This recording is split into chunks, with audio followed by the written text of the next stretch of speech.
For years, the premium European family SUV has sold American and global buyers the same tired bargain: if you want 3 rows thick safety structures, limousine comfort, and genuine road presence, you must also accept weight, fuel waste, and engineering compromise.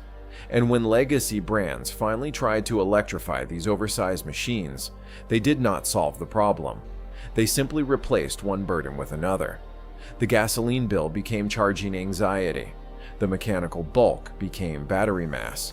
The promise of refinement collapsed under the reality of heavy electric SUVs that consume energy like freight equipment. Now that entire logic is under direct attack. The XPeng GX is not entering the market as another luxury SUV. It is arriving as a systems-level indictment of the old engineering order. With a claimed 1,400-kilometer combined range, a true 800-volt architecture, capable of charging from 10 to 80% in around 12 minutes, and a steer-by-wire layout that removes the physical steering column altogether. This machine is not asking to join the premium segment. It is threatening to redefine it. What makes this dangerous for Western automakers is not one headline feature, but the fact that XPeng appears to be solving size, endurance, maneuverability, and comfort at the same time. Today we are going to dissect why that should be read, not as product news, but as a warning shot against the entire legacy SUV model. To understand why the XPeng GX feels so disruptive, you first have to understand the physical trap that has defined full-size luxury SUVs for decades. This is a vehicle stretching beyond 5.2 meters in length and weighing close to 2.9 tons. In the old engineering world, a machine of that scale could only be controlled through brute force hardware. Thick anti-roll bars, hydraulic pumps, oversized steering racks, and a heavy mechanical steering column were treated as necessary sacrifices. If buyers wanted a 6-seat family flagship with serious crash protection and long-distance comfort, they were expected to accept the dead weight, the complexity, and the sluggishness that came with it. The industry called that maturity. In reality, it was a compromise dressed up as engineering inevitability. That is exactly the old paradigm XPeng is trying to erase. Instead of asking how to refine a massive mechanical system, the GX asks a more dangerous question. What if the mechanical system itself is the problem? That shift in thinking matters, because once a company stops worshiping the old layout, it can begin replacing weight with software linkages, with sensors, and fixed hardware behavior with computation. This is why the GX should not be seen as just another large electrified SUV. It is being positioned as a direct challenge to the assumption that a heavy luxury vehicle must behave like a heavy luxury vehicle. The first major shock inside the XPeng GX is not its size, but the way it refuses to obey the traditional rules that normally govern a vehicle of this mass. Historically, a full-size luxury SUV approaching 2.9 tons needed a thick chain of mechanical authority between the driver and the front axle. The steering wheel had to be physically connected through a metal column, because that was how the industry believed control had to work. Every correction, every impact, every vibration traveled through hardware. That was the accepted cost of commanding something this large. XPeng's answer is radically different. In the GX, the physical steering column is removed entirely. There's no direct mechanical link between the steering wheel and the front wheels. That old piece of automotive anatomy, long treated as untouchable, is simply gone. In its place, XPeng uses a dual redundancy digital control system built around sensors, processors, and electric actuation. When the driver turns, the wheel optical sensors read the input. Redundant microprocessors calculate steering angle, speed, and driver intent, and that information is sent through a high-speed, low-latency Ethernet backbone to electric actuators mounted directly at the steering rack. The benefit is larger than convenience. By eliminating the physical pathway, the GX isolates the cabin from noise, vibration, and harshness in a way a metal column never could. Potholes, uneven pavement, and sudden road shocks no longer punch back through the wheel with the same mechanical violence. Steering feel itself becomes programmable. Feedback can be generated, filtered, and tuned through software, rather than inherited from the limitations of steel and geometry. That is where the broader threat begins to appear. Because the steering ratio is software-defined, the GX is no longer trapped by the fixed compromises of rack and pinion hardware. At low speeds, it can deliver an ultra-quick steering response that makes parking and city maneuvering feel far smaller than the vehicle's real footprint would suggest. At motorway speeds, the ratio can instantly calm down and become more stable, more precise, and more confidence-inspiring. Add active rear-wheel steering to that digital structure, and the result is deeply unsettling for legacy manufacturers, a massive luxury transporter that can move through tight urban spaces with the agility of something far smaller. Western automakers are still struggling to bring steer-by-wire into mainstream production, even in lighter vehicles. XPeng is deploying it in a full-size flagship SUV. That is not an incremental upgrade. That is a declaration that one of the oldest mechanical assumptions in the industry may now be approaching its end. If the steer-by-wire system is the first blow against legacy engineering, the powertrain is the far more devastating one. Because this is where the XPeng GX stops looking like a large luxury SUV with advanced features and starts looking like a direct assault on the Western compromise between combustion electrification and distance. Traditional European plug-in hybrids were sold as intelligent balance. In reality, most of them remained trapped inside the old mechanical architecture. The combustion engine still had to help move the vehicle. The gearbox still existed. The drive shaft still existed. In many cases, the all-wheel drive system still depended on layers of mechanical hardware that created drag weight and parasitic losses. The result was predictable, modest electric range, added complexity, and a vehicle that never fully committed to either world. The GX takes a different path through XPeng's Kunpeng Super Electric architecture. At the center of that system is a 1.5-liter turbocharged inline-4 engine, but its job is deliberately limited. It does not drive the wheels. It is not connected to the drivetrain in the traditional sense. It functions strictly as an onboard power station, operating at steady optimized revolutions, where thermal efficiency can remain high instead of constantly rising and falling under direct driving load. That is the critical break from the legacy model. The gasoline engine is no longer treated as the muscular heart of the vehicle. It is demoted into a highly efficient generator whose purpose is to feed the battery and sustain the electric experience. That decision changes everything, because the engine is not burdened with the physical task of dragging nearly 2.9 tons through traffic across highways or up long grades. It can consume far less fuel than a conventional SUV powertrain of similar size. Meanwhile, the electric motors handle propulsion with the instant torque and near-silent refinement buyers now expect from a serious EV.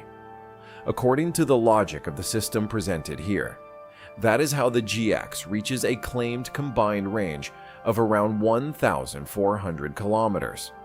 In everyday driving, it behaves like an electric vehicle.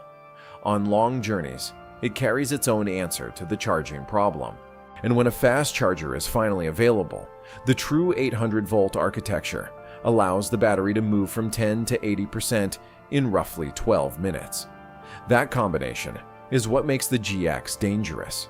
It is not merely extending range. It is attacking the psychological weakness that has haunted heavy electrified SUVs from the start. For legacy automakers still selling compromised hybrids with limited electric range, this kind of architecture does not look like competition. It looks like exposure. If the GX's powertrain attacks the old problem of range anxiety, its chassis attacks something even more fundamental, the way a nearly 3-ton luxury SUV is supposed to ride and corner. For decades, European brands solved that problem with hardware complexity. If you wanted a large vehicle to feel stable, comfortable, and controlled, the answer usually meant heavy hydraulic systems, intricate anti-roll solutions, and expensive mechanical architectures that added weight even as they tried to hide it. That approach was always reactive.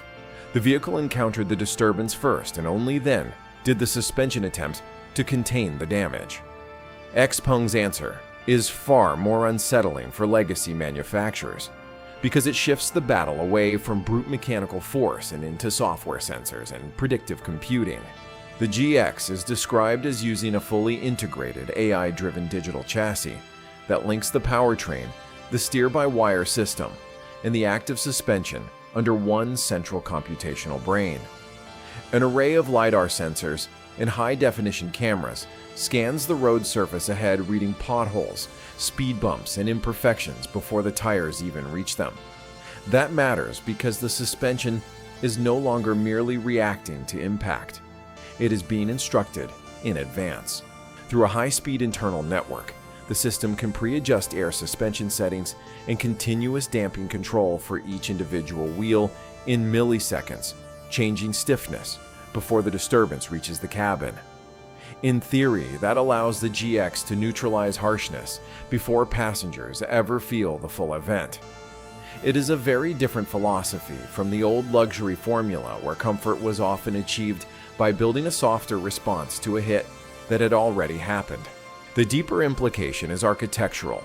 In many traditional luxury SUVs, the powertrain, brakes, steering, and suspension are still managed through separate electronic control units, communicating across slower fragmented systems.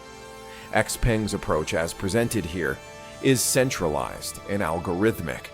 During fast cornering, the GX can allegedly coordinate torque distribution between electric motors, while simultaneously adjusting suspension stiffness to keep the body flatter and more composed than its size should allow. That is why this system matters beyond ride quality. It suggests that the vehicle is no longer being managed as a collection of parts, but as a single software-defined dynamic organism. And once that shift happens, many of the proud mechanical solutions of the old premium world begin to look less like strengths and more like industrial baggage. Once you put those systems together, the XPeng GX stops looking like an isolated engineering experiment and starts looking like a market-level disruption. That is the real reason vehicles like this are so uncomfortable for legacy automakers. The problem is not just that the GX offers a long list of advanced features.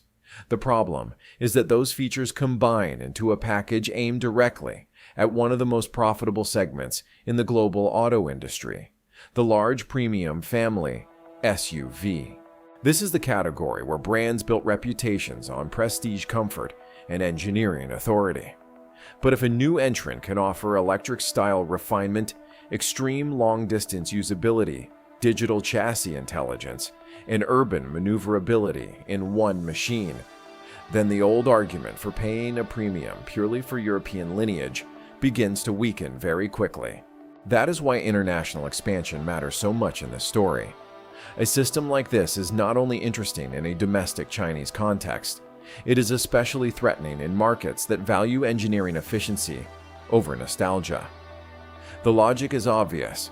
In regions with vast travel distances, long highway stretches, and family buyers who want comfort without planning their lives around charging stops, the GX's architecture sounds purpose-built.